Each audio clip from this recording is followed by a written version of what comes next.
हाँ नमस्कार। ये हरिद्वार कुंभ नगरी है, जहाँ लाखों लोग देश भर से कुंभ नहाने आते हैं। उसी के एक घाट के किनारे एक छोटी सी झुग्गी है। वैसे यहाँ सैकड़ों हज़ारों झुग्गियाँ हैं, किसी का ध्यान इसके ऊपर नहीं जाता, लेकिन इसके किनारे एक छोटी सी झुग्गी है जिसमें देश की एक टैलेंटेड लड़की रहती है। आपको मैं इसके बारे में आज बताऊंगा। ये देखिए, सबसे पहले ये पोस्टर देखिए। हमने सोचा था कि झुग्गी में पोस्टर ऐसे ही लगा हुआ है, वर्षा से बचने के लिए इन्होंने लगा दिया होगा, लेकिन देखिए, राष्ट्रीय पेंटिंग प्रतियोगिता में द्वितीय स्थान प्राप्त बालिका, जन्म से दृष्टिविहीन, पर्यावरण संरक्षण में विशेष योगदान, समस्त कुंभ मेला उनसे कि क्षेत्र को प्रदूषण। देखिए, ये स्लोगन है। और ये बेटी है, और यही अपनी माँ के साथ इस झुग्गी में रहती है। ये है देश का टैलेंट, जहाँ करोड़ों रुपया हवाई जहाज़ों पे नेता लोग खर्च कर देते हैं, खरबों रुपया खर्च कर देते हैं। यूं ही ऐसे आयोजनों में वहाँ एक बेटी अपने परिवार के साथ इस हाल में है। उनसे बात करते हैं कि क्यों ये इस हाल में है, ऐसी क्या मजबूरी थी। इनकी माँ है मुनिया जी। मुनिया जी नमस्कार। बेटा, इनका बड़ा खूबसूरत नाम है नंदिनी। बेटे, वो मास्क निकाल दी, मैंने पहन रखा है, इसलिए तुझे चिंता नहीं है। ये है नंदिनी, 12th पास है, दिव्यांग है बचपन से, लेकिन इसके चेहरे पे वो मुस्कान है। इस झुग्गी में रह के भी इसके टैलेंट में कोई कमी नहीं आई है। ये है भारत का, देश का टैलेंट। हमें सैकड़ों लाखों NGO ये दावा करते हैं कि हम टैलेंट को खोजते हैं, मदद करते हैं, लेकिन इस झुग्गी में, इस साइट, इस बोर्ड पे जो कि मेन है, जहाँ देश विदेश के लोग इस रास्ते से आते हैं, किसी का ध्यान इसकी ओर नहीं गया। मुनिया जी, आप इस झुग्गी में रहने बेटी के साथ जी। कैसे, ऐसे क्या मजबूरी है आपकी? रहने वाले आप कहाँ के हो? हम रहने वाले यहीं के हैं। अब क्या करें, परिवार जब हमारा ऐसा निकम्मा निकल गया, इसके पिता ने कुछ मांगा नहीं है तो उन्होंने हमको देना अच्छा नहीं समझा। अच्छा, भाइयों किसमें?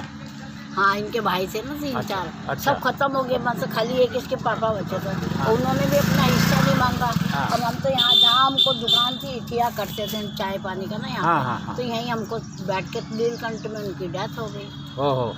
अब क्या करें। तो ये आप रह, आपके कितने बच्चे हैं? 2 बच्चे, एक बेटा है, एक ये बेटी। तो आपका तो बहुत छोटा परिवार है इसमें तो, हैं? हाँ जी। और मुनिया, ये अपने नंदिनी कहाँ पढ़ते हो बेटे? मैंने अपना 8th तक sharp memorial school for the blind से कंप्लीट किया। फिर वहीं पे ही रहकर मैंने CNI गर्ल्स इंटर कॉलेज से 9 to 12th कंप्लीट किया। मतलब मैं रहती थी शार्प में ही और स्कूल पढ़ने जाती थी CNI गर्ल्स इंटर कॉलेज। तो ये तो प्राइवेट है, तो इसके लिए फीस कहीं से मदद मिलती थी? नहीं, हम लोगों ने अपनी फ़ीस खुद ही दी है। बट मैं थैंक्स बोलती हूँ अपने सर को, क्योंकि मैंने अपनी शार्प मेमोरियल की जो फ़ीस थी, मेरे सर ने वो कभी हमसे नहीं मांगी। अच्छा। बिकॉज सर और मेरे पापा एक बहुत अच्छे दोस्त थे। हाँ। तो जितना उनसे हुआ उन लोगों ने मेरे लिए किया, बहुत सपोर्ट की, स्पेशली सिंगिंग में, क्योंकि उन लोगों को पता था कि मैं सिंगिंग टैलेंट हो आप। और साथ साथ पेंटिंग भी? पेंटिंग मैंने तब की थी जब मैं बहुत छोटी थी। उस टाइम मेरे को थोड़ा थोड़ा दिखता था। हाँ। 8-9 साल की होंगी, थोड़ा थोड़ा दिखता था। तो तब मेरे सर मैम, मेरे टीचर्स ने मुझे बहुत इनकरेज किया था वहाँ पेंटिंग में जाने के लिए। सो मैं गई। हाँ। और मैंने अपनी फैमिली फ़ोटो वहाँ पे बनाई थी। हाँ। मैं और मेरी मम्मी पापा। सो उसके लिए मुझे ये अवार्ड मिला। उसके बाद से मैंने आज तक जितने भी कंपटीशन किए, सारे सिंगिंग को लेकर ही किए हैं। Very nice. क्या जो देश में ये होते हैं, सिंगिंग कंपटीशन हो रहे हैं, स्टार प्लस में बड़े बड़े, और उनको लाखों करोड़ों मिलते हैं, उस कंपटीशन में कभी गई हैं? नहीं, कभी मौका ही नहीं मिला, क्योंकि हर जगह जाने के लिए पैसा चाहिए, पैसा है नहीं। अरे अच्छा, आपको उसमें ज़रूर भेजा जाएगा। तो आप जीतोगे अगर ऐसे कंपटीशन में गई तो? आशा तो है। इस छोटी सी झुग्गी में इतना टैलेंट। अच्छा बेटा, एक बात सुनाओ, एक बढ़िया सा गाना जरा हो जाए जरा। आपका टैलेंटेड हो आप। पर मुझे भी बहुत कोल्ड हो रहा है। अगर कोई बात नहीं, हम बता देंगे, कोल्ड के बावजूद भी ऐसा गाती है। कोई भी गंगा के ऊपर, किसी के ऊपर, जो आपको अच्छा लगता है। जी जी। पूरा गाना है? कोई बात नहीं, 2 लाइन गा दे, 4 लाइन गा दे, जो तुझे आता है, वो तो टैलेंटेड है। ज्योत से ज्योत जलाते चलो, ज्योत से ज्योत जलाते चलो, प्रेम की गंगा बहाते चलो, प्रेम की गंगा बहाते चलो।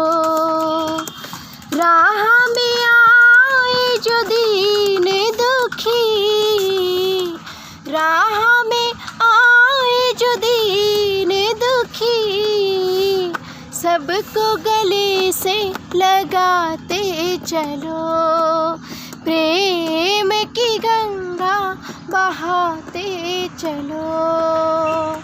जिसका नहीं कोई जीवन साथी, ईश्वर है रखवाला।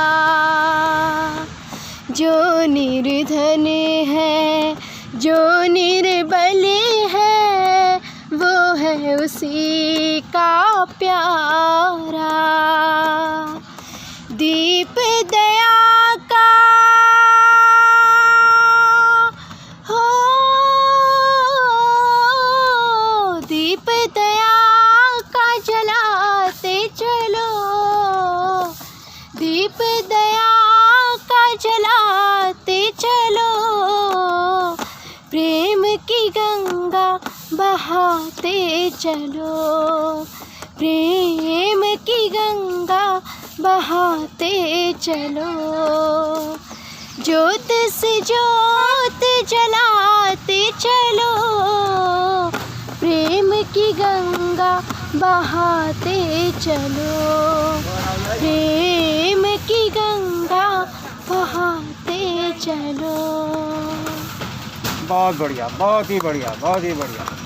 अच्छा बेटे, ये बताओ, अगर कोई आपको सिंगिंग का कोई बड़ा कलाकार आपको ट्रेनिंग दे, तो उसके लिए तैयार हैं आप?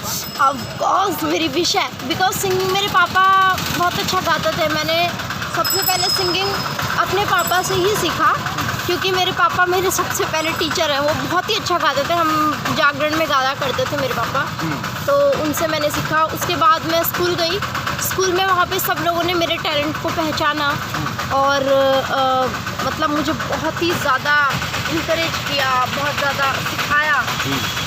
हर कंपटीशन में वो लोग लेके गए, चाहे वो फिर सिंगल हो, क्वायर हो, लीड करने के लिए हो, हर जगह।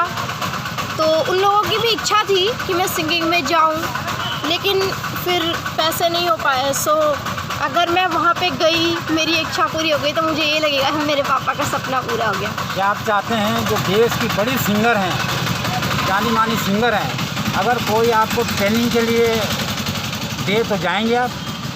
अब कोर्स जाऊंगी। देखिए, इस बच्ची को देश में एक बहुत बढ़िया सिंगर हैं, एक शानदार सिंगर हैं। अगर इस बेटी को गोद ले लें तो एक हरिद्वार के गंगा के किनारे पे जो टैलेंट छोटी सी झोपड़ी में रह रहा है, वो देश के पटल पर छाएगी, ऐसी हमारी उम्मीद है। और हम उम्मीद करते हैं कि कोई न कोई कलाकार जो देश भर में जाने माने जाते हैं, वो इस बच्ची का टैलेंट ज़रूर पहचानेंगे और इस झोपड़ी से उठाकर उसे राष्ट्रीय पटल तक पहुंचाएंगे। चल बेटा, बहुत बढ़िया, एक और सुना दे बेटे।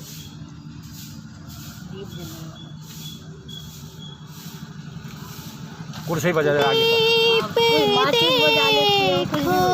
जल उठे हैं, बुझने ना पाए कभी, दीप देखो जल उठे हैं, बुझने ना पाए कभी।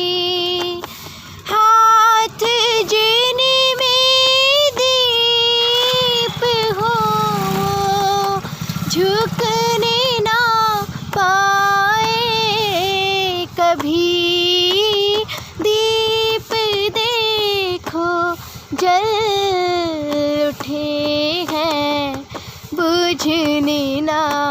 पाए कभी, जिंदगी मेरी भी यूं ही रोशनी करती रहे, जिंदगी मेरी भी यूं ही रोशनी करती रहे, दूसरों के काम आए, शम्मा यूं जलती रहे, प्रेम की प्यारी ये ज्योति बुझने ना पाए कभी, प्रेम की प्यारी ये ज्योति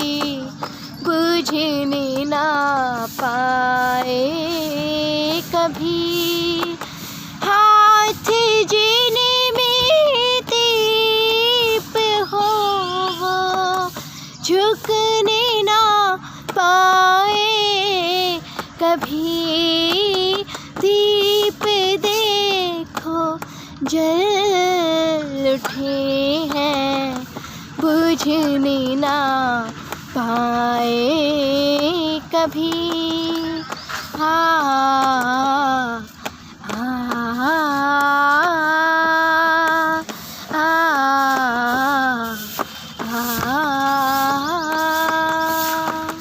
बहुत ही बढ़िया, बहुत ही मुझे ना बढ़िया। जुकाम भी हो रहा है गाय। कोई बात नहीं, कोई बात नहीं। जुकाम के बावजूद भी आपने इतना सुंदर गाया है, बहुत सुंदर।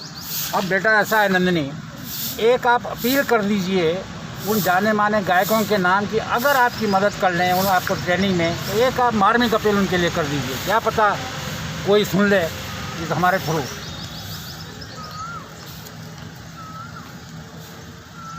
मेरी तो शुरू से इच्छा यही रही है कि मैं संगीत की फील्ड में आगे जाऊं, वहाँ पे बहुत आगे बढ़ूं, बाकी भगवान की इच्छा। लेकिन कहते हैं कि हर इंसान को पहुँचाने के लिए आगे बहुत सारे लोगों का हाथ होता है।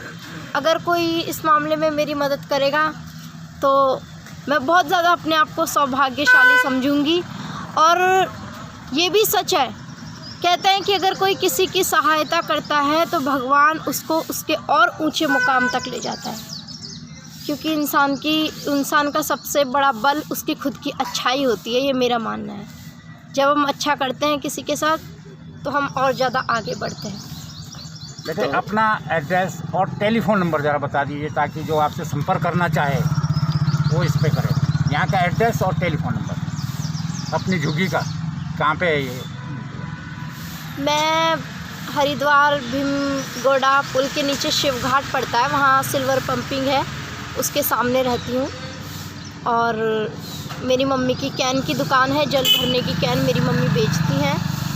और मेरा नंबर है 63 98 98 93 93 12 63। 63।